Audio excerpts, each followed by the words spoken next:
나흘 동안의 세미나 기간 가운데서 딱 절반이 됐습니다. 6강 가운데서 오늘 3강을 마치고 4강으로 들어가기 때문에 딱 절반이 됐습니다. 오늘은 건축하면서 전투하면서 7번 강의를 시작을 하겠습니다.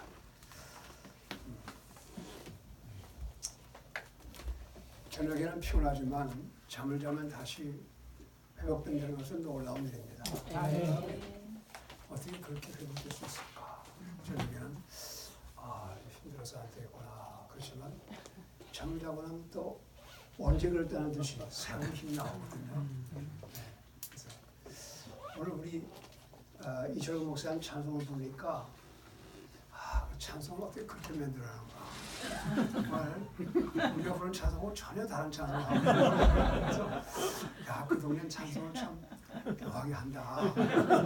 그 하여간에 가사는 다 전달되는데 그러나 우리 경만교회도 이제 너희네들이 찬송, 집사 찬송 부를 때면 꼭 그렇게 몸을 이렇게 끌어요. 그래서 그렇게 하지 말라 그래도 안 고쳐지더라고요. 그래서 그냥 놔뒀어요.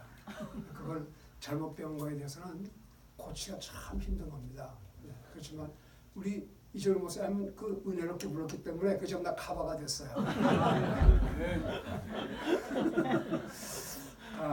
근데 오늘도 여러분들하고 같이 이렇게 말씀을 통해서 같이 감동을 받고 또 하나님이 주시는 그런 진리 가운데서 우리가 새로운 힘을 받기를 바라겠습니다. 우리가 느헤미야서를 쭉 이제 공부해 오면서 그 동안에 느헤미야가 쌓아왔던 여러 가지 일들을 우리가 다 이렇게 생각해 봤습니다. 그리고 이것은 남의 일이 아니라 바로 여러분과 나의 일입니다. 옛날 얘기가 아니라 현재 일입니다. 마귀는요 항상 사용하고요. 그의 전술은 확실합니다. 빤하기 때문에 우리가 그 전술을 미리 알면은 미연에 그것에 대처할 수가 있습니다. 모르면은 당하는 겁니다. 그런 식으로 느헤미야가 이제 성벽을 쌓아놓는 그런 노역에 대해서 우리 한번 생각을 해봤습니다. 그런데 4장 보면은 오늘 말씀 11절부터 23절 말씀 먼저 읽고 그 다음에 강의를 시작을 하겠습니다. 느헤미야서 4장 11절입니다. 11절부터 마지막 절까지 봉독을 하겠습니다. 우리의 대적들은 이르기를 우리가 그들 가운데로 한가운데로 들어가 그들을 죽이고 그 일을 그치게 할 때까지 그들이 알지도 못하고 보지도 못하리라 하니라. 그 대적들 곁에 거하던 유대인들이 와서 10번이나 우리에게 이르기를 너희가 어디서 떠나 우리에게로 돌아오려고 하든지 그 모든 곳에서부터 그들이 너희를 덮치리라 하니라. 그러므로 내가 성벽 뒤 낮은 곳과 높은 곳에 백성을 세우되 곧 내가 그들의 가족대로 그들의 칼과 창과 활을 가진 채 서게 하고 내가 살펴본 뒤에 일어나 고귀한 자들과 지혜자들과 백성의 남은 자들에게 이르기를 너희는 그들을 두려워하지 말며 위대하시고 두려우신 주를 기억하고 너희 형제들과 아들, 딸들과 아내들과 집을 위해 싸우라 하였느니라.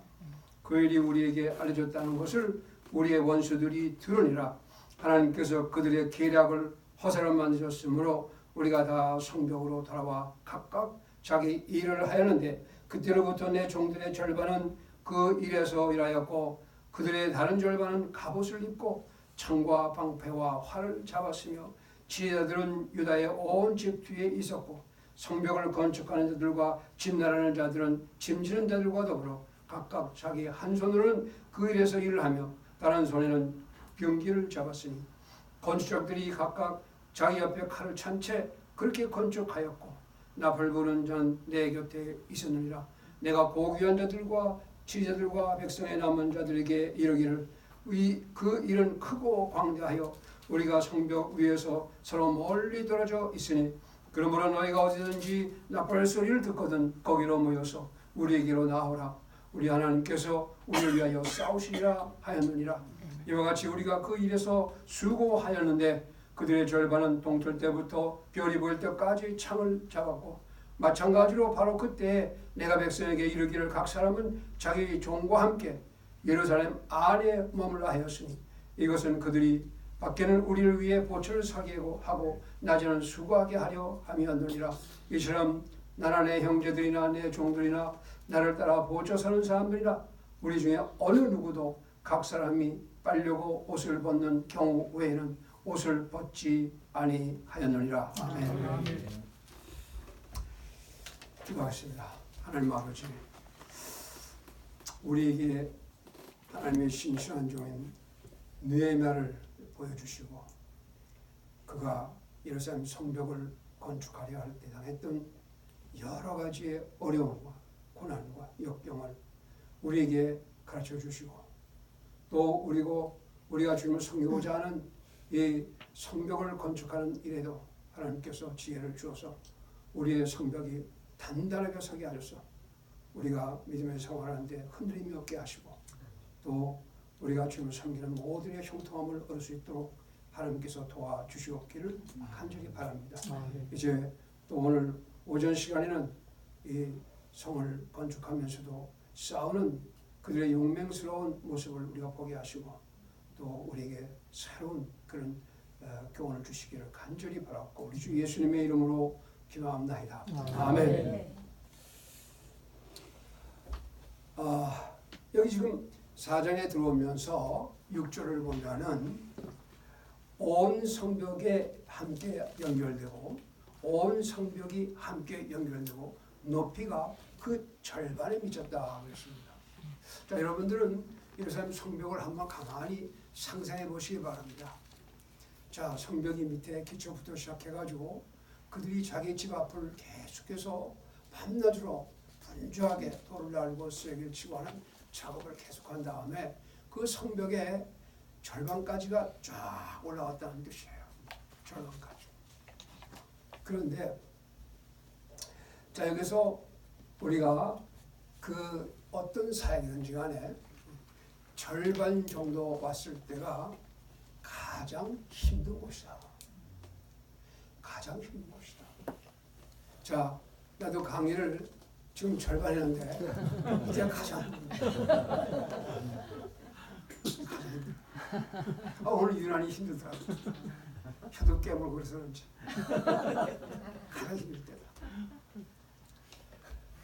자, 왜 그럴까? 우리가 이제 한번 예를 들어 보십시다. 여러분들이 혹시 등산할 기회가 있으면 한번 상상을 해보시기 바랍니다. 산에 오르려고 마음을 먹고 그리고 그 높은 산을 바라다보는 겁니다. 우리가 오늘은 저 산을 정복하겠다. 그런 하늘 맑고 구름이 다 있으면서 산이 아름답게 보입니다. 저걸 한번 도전하겠다. 그래서 이제 장비를 다 갖추고 그리고 이제 그 산을 바라보면서 그 꼭대기에서 야호보는 쾌감을 상상하고 그리고는 아래부터 착착착착 올라가는 겁니다. 산에. 자, 그런데 산에 오르기 시작할 때 마음이 흥분됩니다.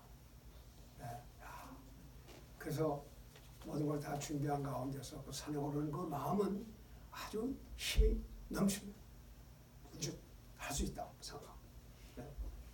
자, 올라감에 따라서 점점 그 산이 점점 깊어져 갑니다. 산이 좋게 보이지만은 실제로 올라가려 보면 골짜기가 있고 또 바위가 있고 나무 풀이 걸리고 그런 것들이 계속해서 있기 때문에 그 다음부터는 어려움이 생기기 시작한 겁니다. 그러면은 올라가면서 깊은 골짜기 있고 바위가 더욱 많고 오르는 속도는 점점 느려지고 숨은 가빠지고 거칠어지고 있는 것을 발견이 될 것입니다. 어차피 내가 올라가기로 결심했으니까 그래도 올라가야 돼 하는 그 한 가지 마음을 가지고 그 어려움을 감내하면서 그리고 올라가다가 숨 한 번 쉰 다음에 힘드는데 보기와는 다른데 그래가지고 위에 중간쯤에서 뒤를 이렇게 보는 겁니다.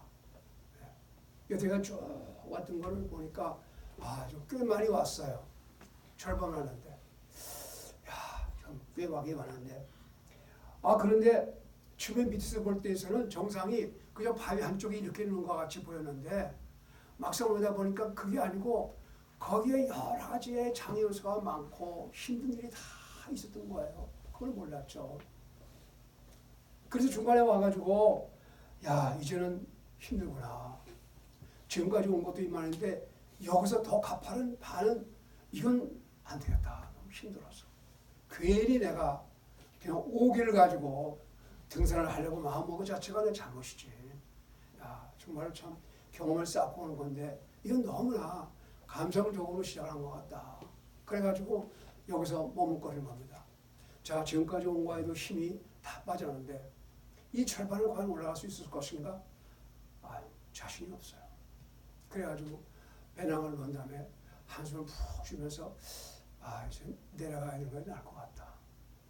내려가려도 지금까지 온 시간만큼 내려가야 되니까 저녁이 되기 전에 빨리 내려가는 것이 낫겠다. 그러고서 머뭇할 그 순간이 중간쯤 올 때입니다.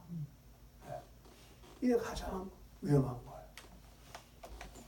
그래서 이것은요, 저는 이제 등산을 못합니다. 왜냐하면 제가 고등학교 2학년 때 백운대 올라갔다가 관절염을 앓고 왔어요.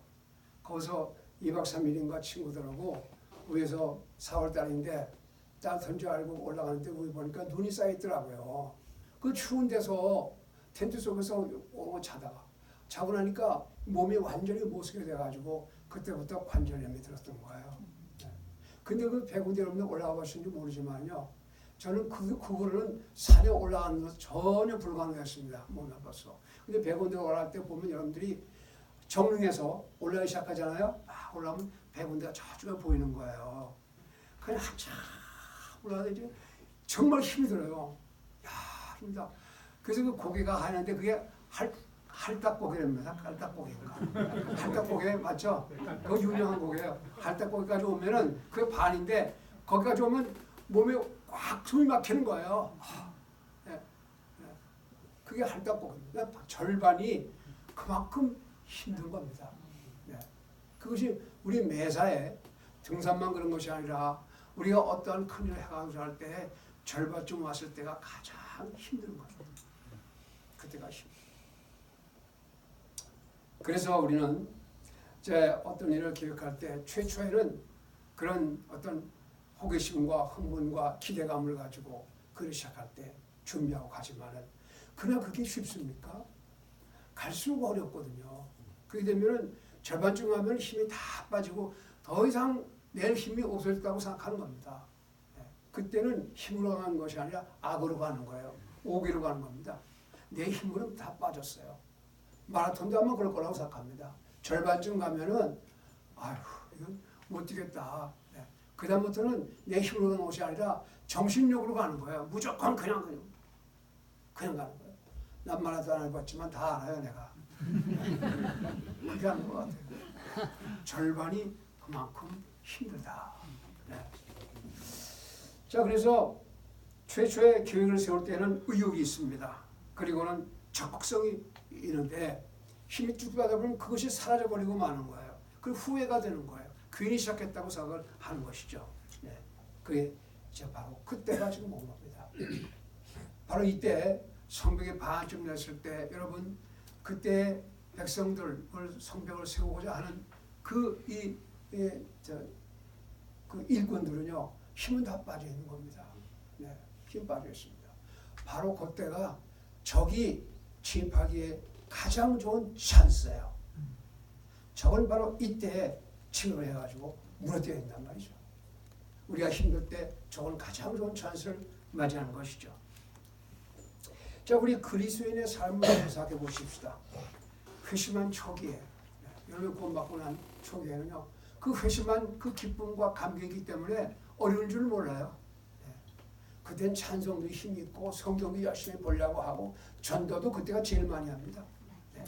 구원받고 난 다음에 그때가 가장 새롭고, 그때 그래가지고 그때는 친구가 보면 전부 전도하고 싶고 하나님 말씀 보면 전부 새롭고 찬송 부르면 힘 있고 막 그런 거예요. 처음에는요.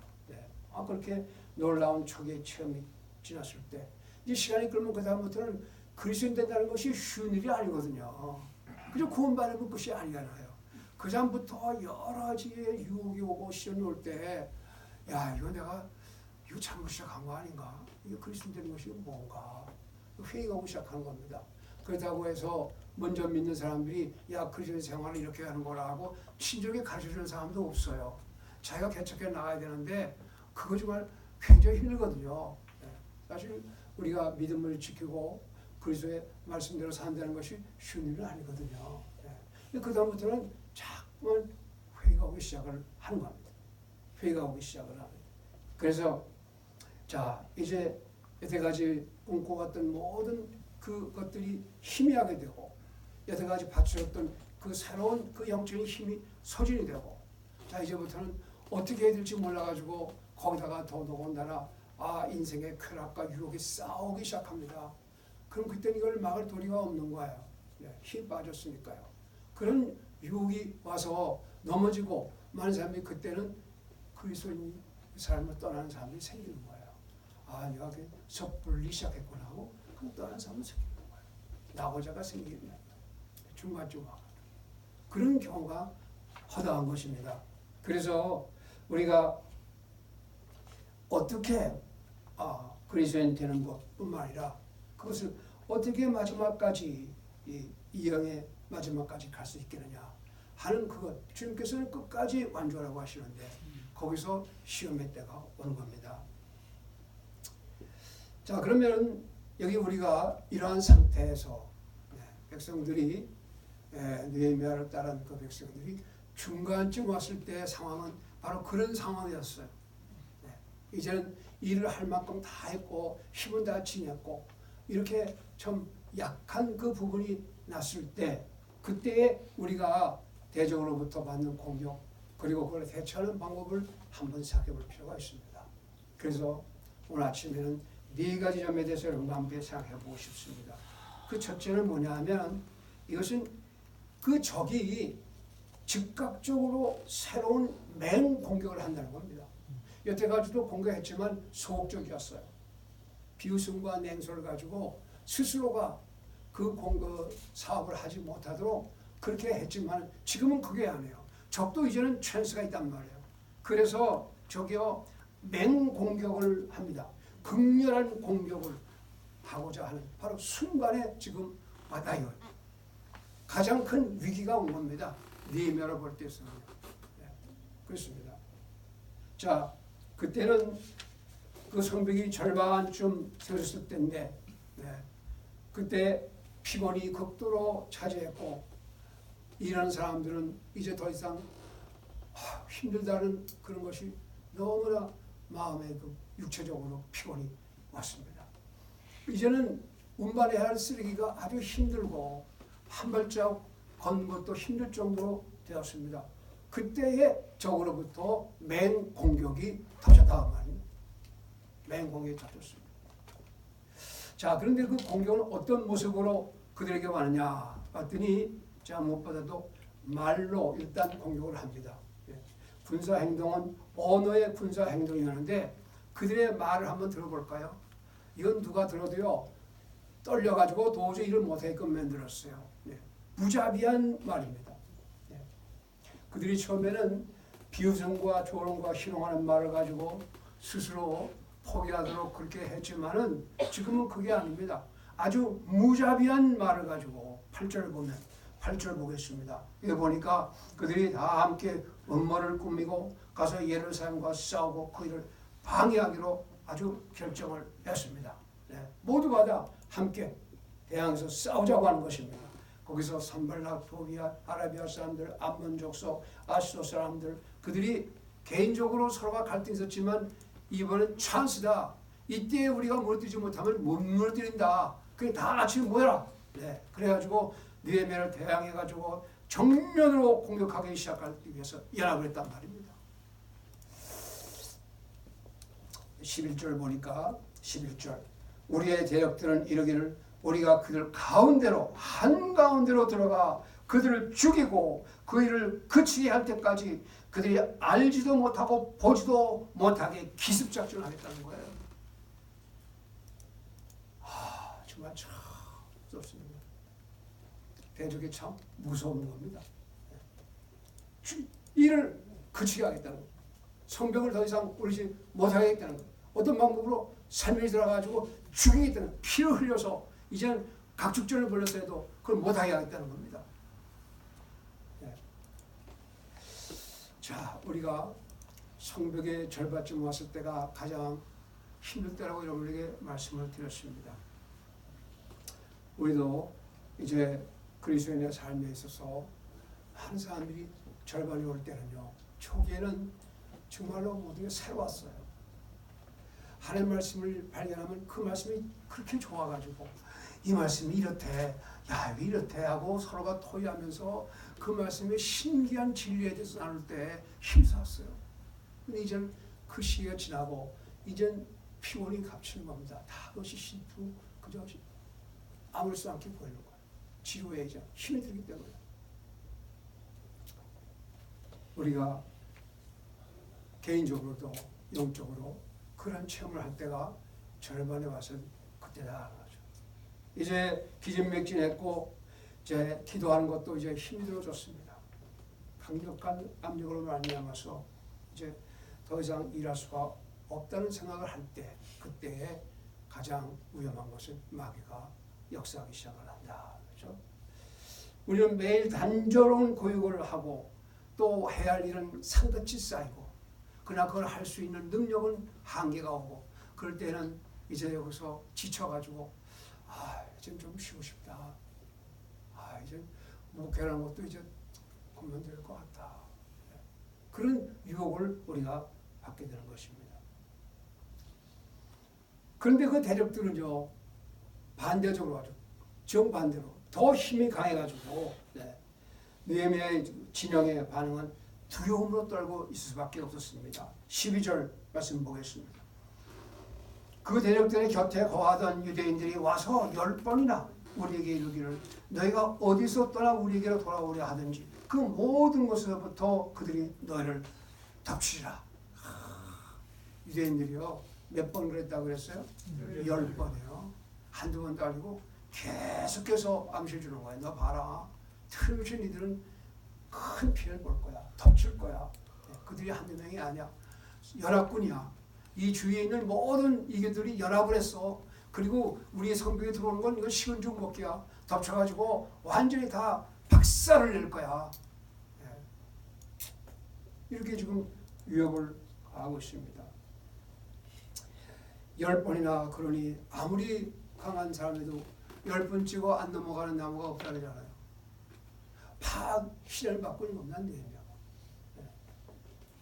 그래서 이거를 다시 이 본문을 다시 번역을 한다면 당신이 어느 곳으로 방향을 향하든 그들은 우리를 대항할 것이므로 당신은 모든 방향에서 방어 자세를 취해야만 되는데 어렵습니다. 이렇게 유대인들이 그것을 가한한 겁니다.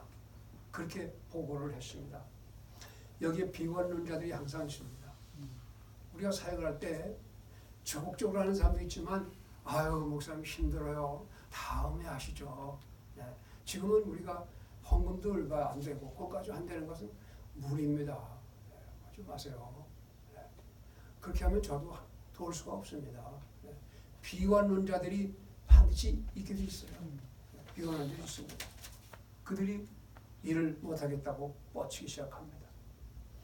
느헤미야여, 당신은 어느 가서 우리한테 온다 하더라도 거기에 그들이 지키고 있다가 당신을 완전히 공격하게 될 것입니다.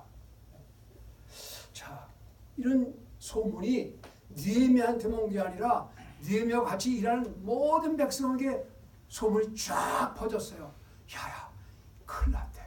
대적이 다 지금 준비하고 있대. 더 이상 하다가는 우리도 큰일 날 것 같은데. 야, 이런 식으로 이 소문이 얼마나 빨라요. 전체 소문이 그런 분위기로 잡혀 그랬습니다. 그럴 때 느헤미야는 마치 자기가 홀로 있는 것 같은 느낌을 받았을 거예요. 백성들이 다 마음이 벌써 이미 떠나고 자기 가까이 있는 특히 유대 백성들은 중요한 그 백성들인데 그들이 와가지고 계속해서 느헤미야한테 그런 말을 하니까 느헤미야를 생각할 때 이건 내가 사역을 혼자 하는 건데 너무 힘들구나.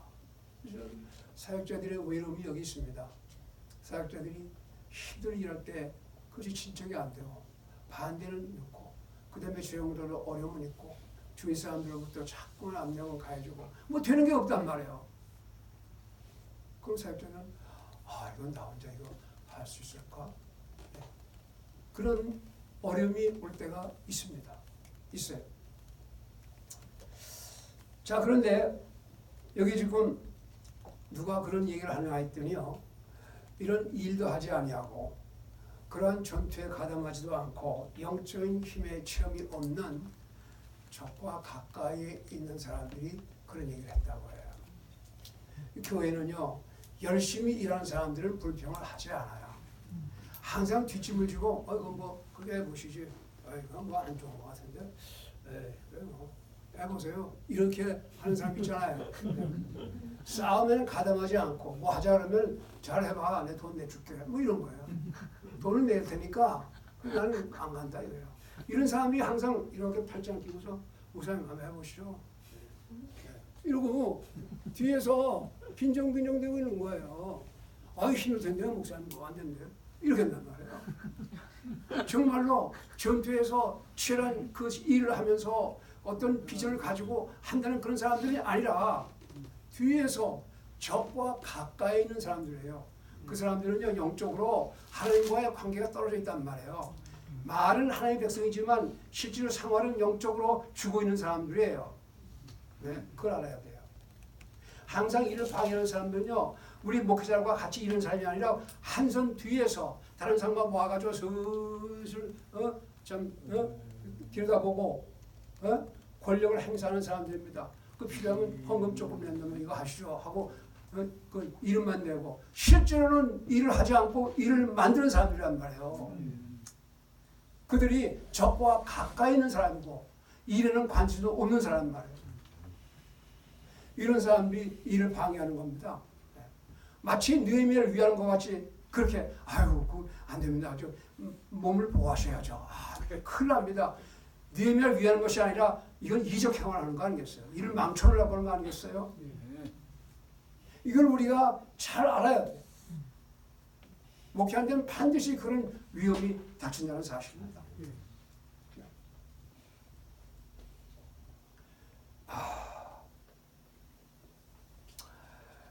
이 일이 너무나 크다.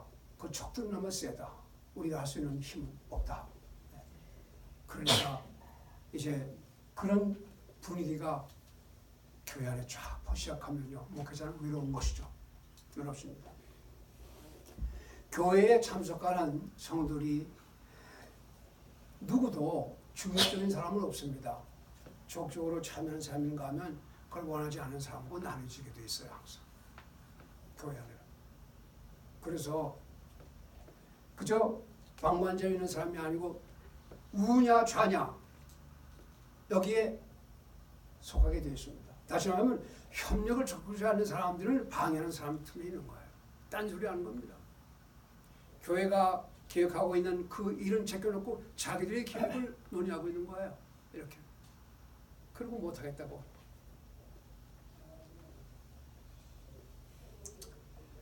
자, 참 그래서 교회 나오는 그런 사람들이 적극성으로 있는 사람인가 하면 속적으로 뒤로 빼는 사람 이렇게 둘로 나눠주게 되는 것이 그것이 자연스러운 현상이다. 문제는 적이 문제가 아니라 내부적인 그러한 반대하는 사람들이 힘을 빼게 하는 것이 문제가 되는 겁니다. 그렇죠? 문제가 되는 겁니다. 그래서 첫 번째 우리가 생각할 것은 적이 맹렬한 공격을 시도하고 있다는 것이 첫 번째 우리가 생각해야 할 일입니다. 그때가 그 성벽이 정화점 왔을 때 이제는 이제 뭐 할만하다 하고 기대할 수 있는 바로 그때 힘 다 빠졌고 적은 그때가 바로 천세가 돼서 맹공격을 지금 시도하고 소문을 퍼뜨려가지고 그런 잔인한 말을 가지고 위협을 준단 말이에요. 네. 두 번째 우리가 생각할 것은 왜 이와 같은 반대가 일어나는가 그 이유에 대해서 생각해 봅시다. 왜 그와 같은 반대가 원인인가? 적은 왜 이때를 통해서 이렇게 공격을 하려고 하는가 하는 것에 대한 원인을 그가 왜 이렇게 분노를 가지고 맹렬하게 반대하면서 그렇게 나오게 되는가 그것입니다. 그것은 7절 보니까 그 이유가 나와요. 왜 저기 그렇게 공격하려고 하느냐. 7절 보니까 그러나 산발락과 도비아와 아라비아 사람들과 암몬 족속과 아스도 사람들이 예루살렘 성벽이 세워지고 그 무너진 곳이 메워지기 시작한다는 것을 듣고, 요거예요. 성벽이 세워지고 그 무너진 곳이 메워지기 시작한 것을 듣고 그때의 심히 분노했다. 아니 느헤미야가 적에 대해서 뭐 빈정어린 말이나 했나? 그에 대해서 느헤미야는 아무 말도 안 했어요. 적에 대해서 느헤미야는 공격적인 말도 하지 않고 비난하지도 않고 자기 일만 했는데, 그들이 화가 난 것은 그 성이 올라가고 빈 곳이 메어지고 한 그것을 듣는 순간 적은 화가 났다는 거예요. 그것이 유일한 이유였습니다. 자, 우리 그리스도인의 사역을 방해하는 사탄은 이 공격의 초점을 가지고 있습니다. 초점. 그것은 성령님의 사역하는 것을 방해하는 겁니다. 성령님이 사역하지 않는 어떤 일도 마귀는 관심 없습니다. 그래 해봐라. 뭐 너희들 마음대로 해. 그러나 성령님이 개입하셔가지고 그것을 이루는 것을 볼 때 마귀는 두려움을 가지고 떠는 거예요. 마귀의 대적은 성령이지 우리 인간의 노력이 아니에요. 자, 이 예루살렘 성벽에 세워졌다는 하나님의 놀라운 역사가 나타났을 때 마귀는 총력을 집중하는 것입니다. 예수님께서도 그랬습니다. 예수님도 성령의 충만을 받고 자 여기서 사역하셨을 때 그것이 다른 백성들에게 정죄함을 나타냈단 말이에요. 예수님께서 너무나 놀라운 말씀을 가지고 백성들에게 얘기할 때 그것을 반대하는 사람들에겐 그것이 자기들을 공격하는 것으로 들리게 됐단 말이에요. 그래서 이들 가운데 거기 바리새인과 서기관과 장로들과 이런 사람들은 예수님 올바른 소리하면 자기가 그 찔렸어. 도둑이 제 말이죠. 그래가지고 예수님을 느닷없이 공격하는 겁니다. 마귀는요 진리를 원치 않거든요. 진리가 증거되고 하나님의 성령이 역사하실 때 마귀는 아주 괴로움을 당하고 그거를 공격하기 위해서 최선을 다한단 말이에요. 네. 그렇습니다. 그래서 여러분이 잘 아시는 스데반 집사가 왜 죽음을 당했습니까? 성령이 충만했어요. 그는 올바른 소리 했습니다. 하나님의 역사하심을 쭉 자세히 얘기했습니다. 그것이 자기의 찌림이 됐던 거예요. 네. 그래가지고 그들은 스데반 집사한테 돌을 던져서 그를 죽음에 이르게 했습니다. 마귀는 이와같이 진리를 선포할 때 그때 가장 마귀는 힘든 겁니다. 그렇게 했다. 그래서 이 사역이 하나님으로부터 말미암는다는 사실이 그들을 알았습니다. 그것이 적의 반대를 일으키는 원인이 됐습니다. 성령의 내주하시는 능력이 우리를 지배할 때 그때 마귀는 우리를 가만두지 않을 것입니다. 성령 인도하심을 따르지 않고 할 때는 마귀는 그냥 놔두는 거예요. 주님께서 뭐 열심히 일 많이 해도 그냥 해봐라 그러면 해봐라. 그건 그렇게 중요한 게 아닙니다. 근데 성령께서 역사해가지고 하나님의 일을 시작한다고 할 때는 마귀는 그때는 가만 안 놔두는 거예요. 성령과 마귀 이건 상극입니다. 상극이다 말이에요. 그래서 자 성령이 세워지고 우리 안에 성령의 인도하심을 따라서 은혜의 사역이 이루어지기 시작할 때 하나님의 자녀가 그 일을 할 때는 우리는 마귀의 대적이 되는 겁니다. 방해를 받기 시작합니다. 그래서 사단은 정통적인 신앙에 대해서는 관심 없어요. 아주 신앙을 잘하는 사람들 마귀는 그냥 해봐라. 관심도 없습니다. 정통적인 신앙이 뭡니까? 옛날부터 옳다고난 그런 신앙입니다. 바리새인과 서기관들 같은 정통적인 신앙에 대해서는 오히려 방조합니다. 잘해보라고. 왜? 그것이 그리스도의 일을 방해하기 때문에. 그냥 정통적인 신앙의 사람들은 그 열심을 가지고 율법을 지킨다고 얘기하고 예수님을 반대하는 사람들이 열심을 다하잖아요. 마귀가 뒤에서 하라고. 신앙생활 하라고. 신앙생활. 요즘에 우리 교회 안에서 신앙생활이라는 것 자체가 뭡니까? 그게 열심을 다해가지고 정통적인 신앙생활하는 것이 보통 신앙생활이라고 말을 합니다. 그거는 마귀가 그렇게 막지 않아요. 하라고 그래요. 거기에는 하나님의 복음이 빠져있고 성령의 역사가 빠져있는 신앙생활입니다. 그들은 그 행위를 자랑하러 합니다. 내가 목사님, 내가 말이야 새벽기도 하고 내가 이것도 하고 저것도 하고요. 내가 헌금도 이렇게 하고요. 뭐 목사님이 나를 이렇게 좋아하시고 내가 목사님한테 뭐 해드리고 이런 아주 여러 가지 활동에 대해서 마귀는 해라. 그거 해라 그런 거예요. 정통적인 신앙은 하나님의 일을 방해하는 데 사용되기 때문에 그렇습니다. 그래서 우리가 우리의 삶이 올바르게 되고 성령 인도하심을 따를 때는 반드시 마귀가 우리를 대적을 한다 그랬습니다. 그래서 이 반대 이유가 단순히 성벽이 올라가고 하나님의 사역이 성취되고 있으며 지옥의 권세가 무너질 것이라는 그러한 두려움이 있을 때 마귀가 그걸 가지고 공격을 하게 됐다는 것이 두 번째 우리가 생각해야 할 것이고요. 세 번째 우리가 생각할 것은 뭐냐? 그것은 이런 형편에서 느헤미야의 반응이 어떠했느냐? 우리는 그거를 볼 필요가 있습니다. 느헤미야의 반응이 어떠는가? 14절에서 볼까요? 14절. 내가 살펴본 뒤에 일어나 고귀한 자들과 치유자들과 백성의 남은 자들에게 이르기를 너희는 그들을 두려워하지 말고 위대하고 두려우신 주를 기억하고 너희 형제들과 딸들과 아들과 집을 위하여 싸우라. 그렇습니다. 여기 지금 그렇게 한 다음에 느헤미야가 하게 반응하는 방법은 뭐냐면 내가 살펴본 뒤에라는 말이 있어요. 근데 살펴봤다는 말은 우리가 보통 생각할 때 이게 잘 됐나? 여기 좀 볼까? 이게 살펴보는 거 아니에요? 그죠? 좌우로 이렇게 살펴보는 게 살펴본다고 하잖아요. 우리나라 말에. 근데 영어를 보니까 살펴본다는 말이 영어로 어떻게 되나 한번 보세요. 네, 보세요. 살펴봤다는 그 말이 14절 보니까 뭐라고 되어 있습니까? 14절에 And I looked 되어 있어요. look. 이거는 사람들의 형편을 살펴보고 그 다음에 성벽에 무너진 것을 살펴보고 일을 잘하는 그런 살펴보는 게 아니라 한 군데 주시했단 말이야. look 했단 말이야. 뭘 주시했을까? 느헤미야는 뭘 주시했을까? 이렇게 어려움이 막 닥칠 때 그 주시하는 시선이 중요하다는 거예요. 대적을 주시했을까? 백성들을 주시했을까? 뭐를 주시했을까? 여기서 보면 그 다음에 말씀 볼 때 하나님을 주시했다는 사실입니다. 우리가 지난 시간에 말한 것 같이 권투 선수가 권투하면서 누구를 봅니까? 네. 옆에 있는 내가 코치를 봅니다. 막 웃으면서 내가 도울까요? 내가 키워할까요? 헤엄 봅니다. 여러분 그거 보잖아요. 코치는 그게 중요한 거예요.